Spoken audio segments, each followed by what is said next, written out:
আসসালামু আলাইকুম। আজকে আপনাদের দেখাবো চাল কুমড়ার বড়া রেসিপি। তার জন্য আমি এখানে অনেকটা চাল কুমড়া নিয়েছি। ভালোভাবে চিলে ধুয়ে কেটে নিয়েছি। তারপর একটা কাঁটা চামচের সাহায্যে ভালোভাবে ছিদ্র করে নেব। ছিদ্র করলে হয় কি বড়াটা সহজে নরম হয়ে যায় এবং খেতে ভালো লাগে। একটা কাঁটা চামচের সাহায্যে ভালোভাবে সুন্দর করে ছিদ্র করে নেব। এই দেখেন এরকমভাবে। সবটুকু এরকমভাবে ছিদ্র করে নেব। তারপর এরকমভাবে কেটে নেব।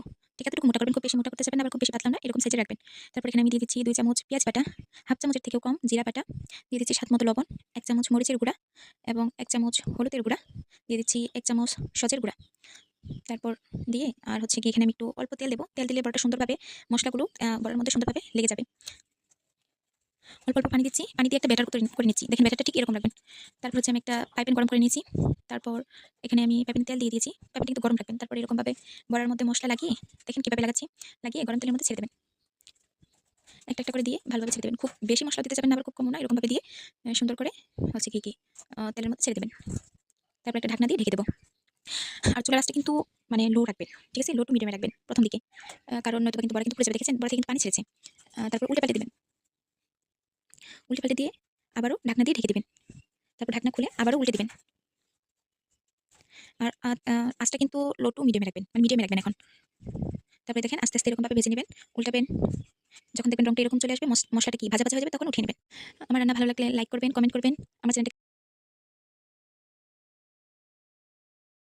আসসালামু আলাইকুম। আজকে আপনাদের দেখাবো চাল কুমড়ার বড়া রেসিপি। তার জন্য আমি এখানে অনেকটা চাল কুমড়া নিয়েছি। ভালোভাবে চিলে ধুয়ে কেটে নিয়েছি। তারপর একটা কাঁটা চামচের সাহায্যে ভালোভাবে ছিদ্র করে নেব। ছিদ্র করলে হয় কি বড়াটা সহজে নরম হয়ে যায় এবং খেতে ভালো লাগে। একটা কাঁটা চামচের সাহায্যে ভালোভাবে সুন্দর করে ছিদ্র করে নেব। এই দেখেন এরকমভাবে। সবটুকু এরকমভাবে ছিদ্র করে নেব। তারপর এরকমভাবে কেটে নেব।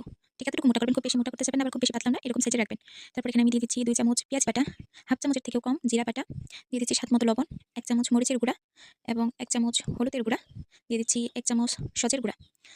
তারপর দিয়ে আর হচ্ছে গিয়ে এখানে আমি একটু অল্প তেল দেব। তেল দিলে বড়াটা সুন্দরভাবে মসলাগুলো বড়ার মধ্যে সুন্দরভাবে লেগে যাবে।